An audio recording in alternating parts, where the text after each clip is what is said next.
अभी हमने पढ़ा कि किस प्रकार से हड़प्पा सभ्यता की खोज हुई। संभवतः तुम्हारी समझ में कुछ आया होगा। और 1921 ईस्वी में सबसे पहले हड़प्पा की खोज हुई, लेकिन जब जितने भी स्थल यहां पर पाए गए वो ज्यादातर जो स्थल थे, स्थल जानते हो, जगह, ठीक है, जो पाए गए उन्हें हम केंद्र भी कह सकते हैं। तो कई बार अगर हम कहें हड़प्पा केंद्र या हड़प्पा स्थल या हड़प्पा शहर या हड़प्पा नगर, तो एक ही मतलब है, ठीक है।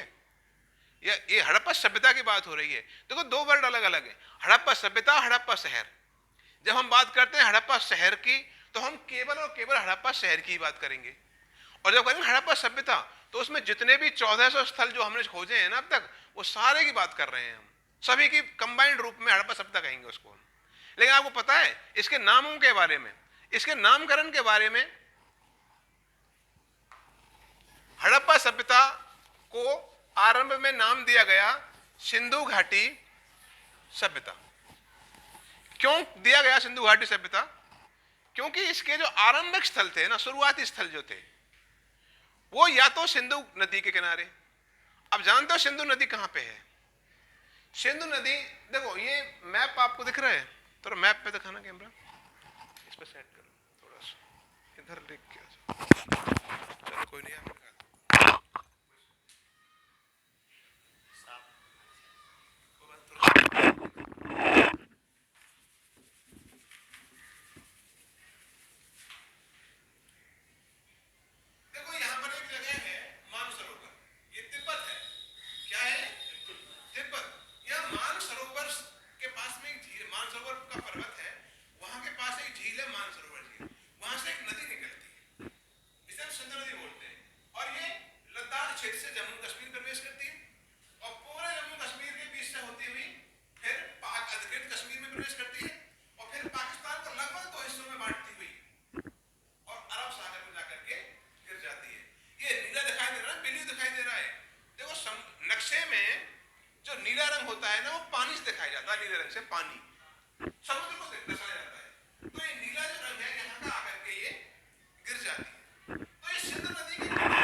सिंधु नदी के किनारे मिले थे या फिर उस सहायक नदियों के किनारे प्राप्त हुए थे।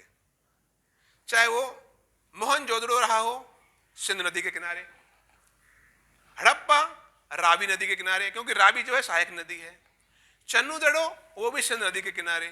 यानी आरंभिक स्थल जितने प्राप्त, मेहरगढ़ वगैरह, ये आसपास ही प्राप्त हुए थे सिंधु नदियों से घाटी में। तो लोगों ने समझा कि सभ्यता जो है वो सिंधु नदी की घाटी के आसपास ही विकसित हुई है। इसका नाम क्या रखा है इतिहासकारों ने? सिंधु घाटी सभ्यता। क्या नाम रखा?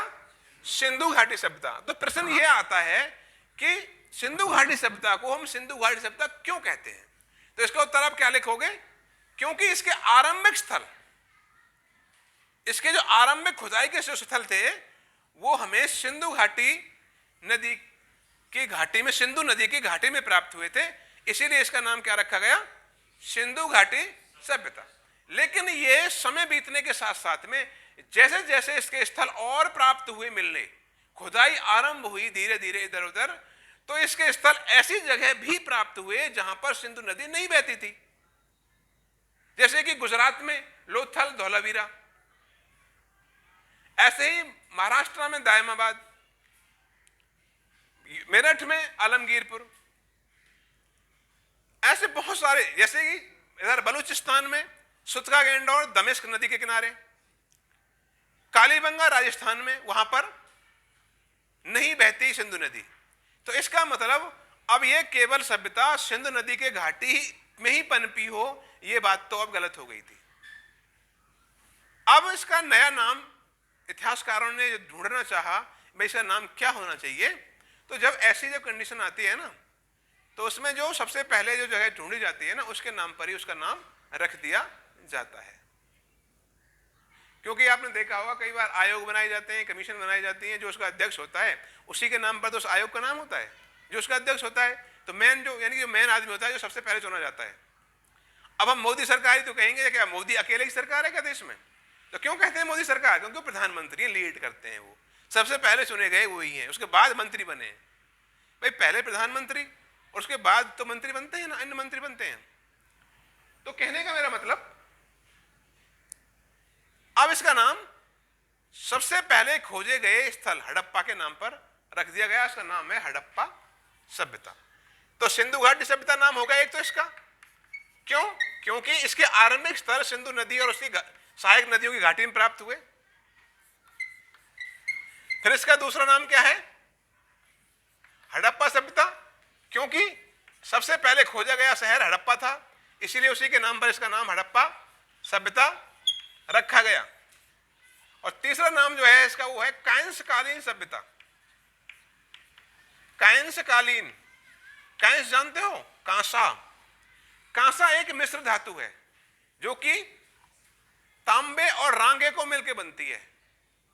तांबा और रांगा को मिला करके, इन टिन और तांबे को मिला करके एक मिक्स धातु है, एक मिश्रित धातु है कांसा। इसमें जो ज्यादातर जो बर्तन या औजार जो प्राप्त हुए हैं वो कांसे के प्राप्त हुए हैं, यानी ये लोग ज्यादातर कांसे नामक धातु का प्रयोग करते थे, इसीलिए इन्हें हम इस सभ्यता को हम कांस्यकालीन सभ्यता भी कहते हैं। कांसा एक बहुत बड़ी धातु है। आप जानते हो प्राचीन समय हम जो छोटे छोटे थे ना, घरों में थाली, कटोरी, गिलास सब कांसे के हुआ करते थे।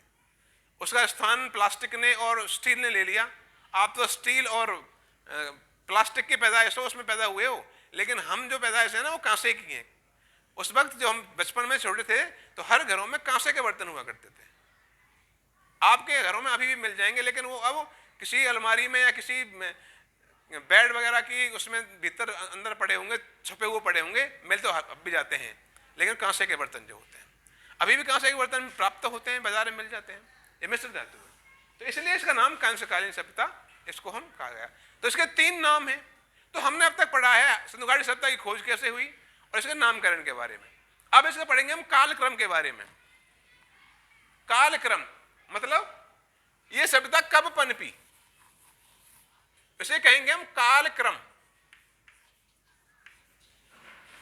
ये सभ्यता जो है वो कब पनपी। देखो इसका सभ्यता का जो कार्यकाल है, पढ़ी तो गई नहीं है, इसकी लिपि है। तो हमें जो कुछ भी प्राप्त होता है, खुदाई में प्राप्त जो कुछ भी हमें मिला है, उसके आधार पर इसका समय निर्धारित किया जाता है। ये तो अलग अलग विद्वानों ने अलग अलग टाइम निर्धारित किया है।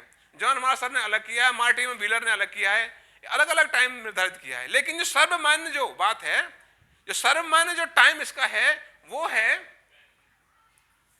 एक पद्धति है C14, जिसको कि हम कहते हैं कार्बन 14। क्या बोलते हैं हम?